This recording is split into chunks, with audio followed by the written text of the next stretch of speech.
Hello.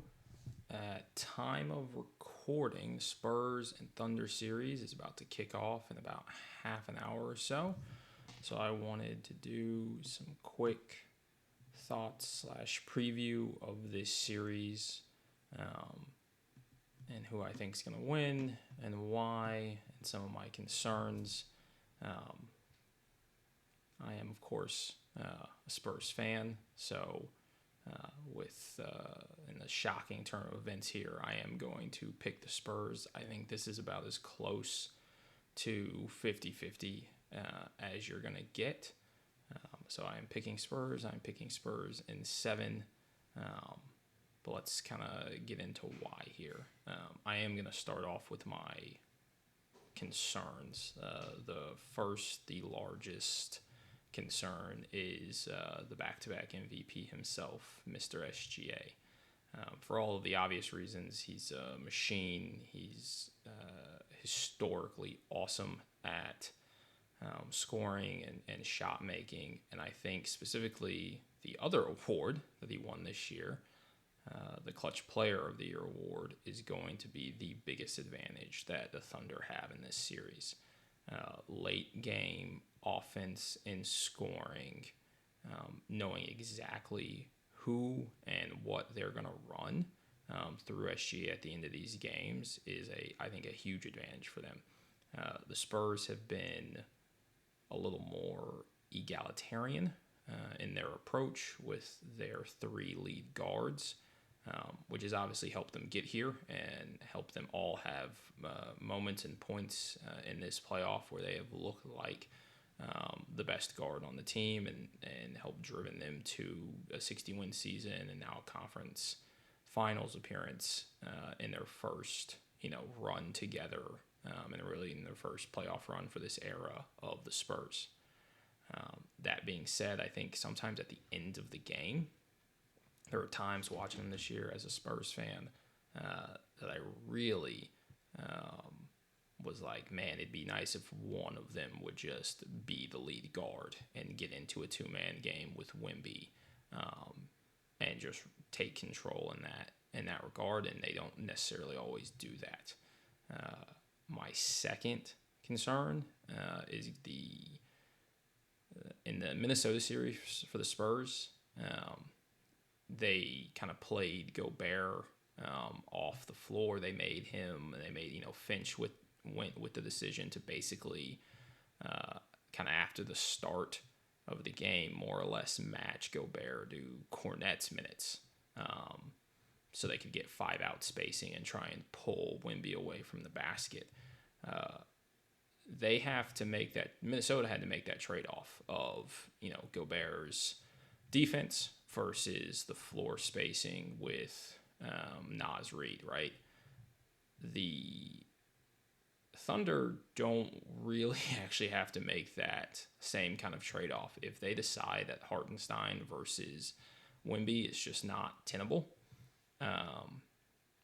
then it's not going to leave them without a rim protector, right? They're still going to have Chet on the floor when they want to go 5-out, and he is, maybe the best non-Frenchman rim protector in the league, right? But non-Wemby rim protectors, Gobert, Chet, Cleon maybe, right, as the top ones in the league. So that kind of takes an advantage away, even if the Spurs are able to kind of force OKC into a 5-out, they're still going to be able to do that. And I think their perimeter defense will then also still be much better than Minnesota, right? Which kind of falls into maybe my third concern is just the overall depth. That's what the Thunder do, right? They have waves of athletes and two-way players that they can just throw at you. A.J. Mitchell, when Jalen Williams has been out, has stepped up. He's going to, Williams will be back. He'll be coming off the bench. Minnesota really struggled because Randall made last year's playoff run look like the exception, and you had AO dealing with an injury. But with Williams back and A.J. Mitchell, the Thunder won't really have any shortage, I think, of people who can take advantage of any extra attention that the Spurs give to SGA, in the same way that Minnesota really struggled against, at times at least, when the Spurs were giving extra attention to Ant. Right? All that being said, I am picking the Spurs. So quick reasons why. I just talked about the Thunder's depth, but the Spurs are pretty deep too.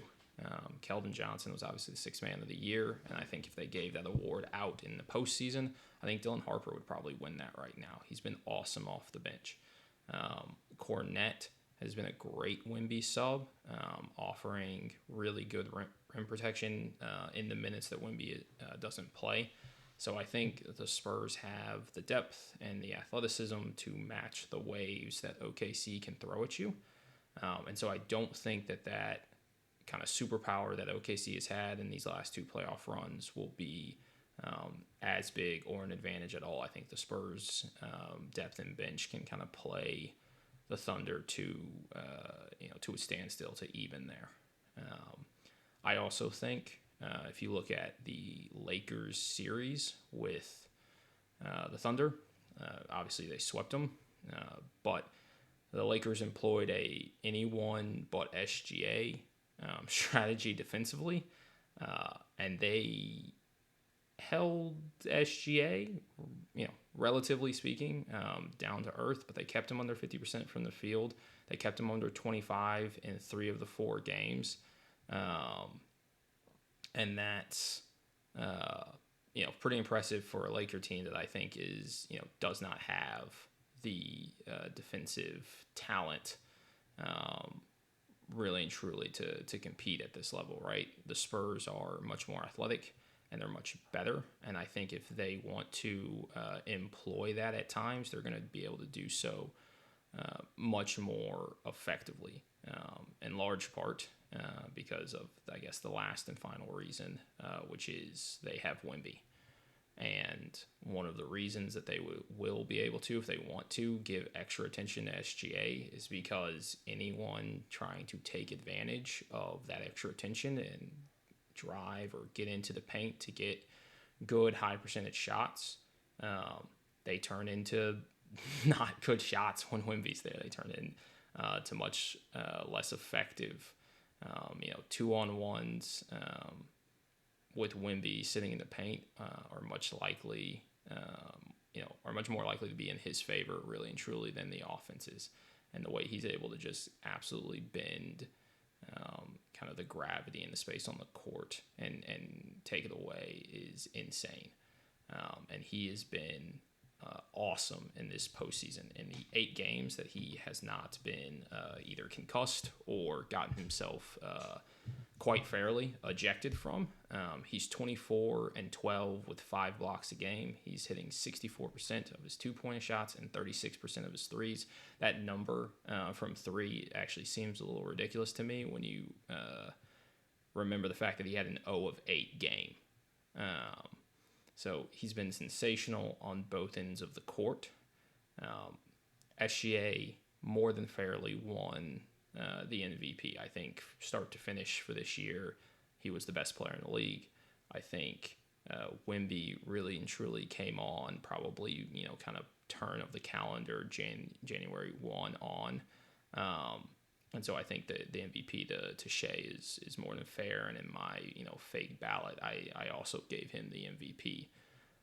That being said, I do think Wemby right now is the best player on the planet.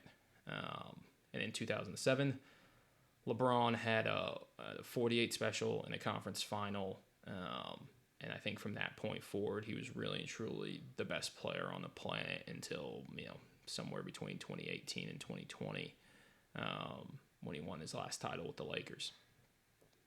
I think Wemby's going to have a similar performance in the back half of this series. Against Portland in Game 1, he had 35 in his first playoff game. Against the Wolves, he broke the record for blocks in a game with 12, and he had 2 other games, one in which he went 39, 15, and 5, and another in which he went 27, 17, 5, and 3 blocks. I think he's going to have a 30-point, 15, 5 assist, and 10 block game in the back half of this series. And when we look back at this and we say, when did Wemby become the best player on the planet, we're going to point to that game. So that's why, at least in a short, little 5 minutes or less take here. But I will pick Spurs in 7. So yeah, we'll see. I think this is going to be a fun series. Let's have a ball.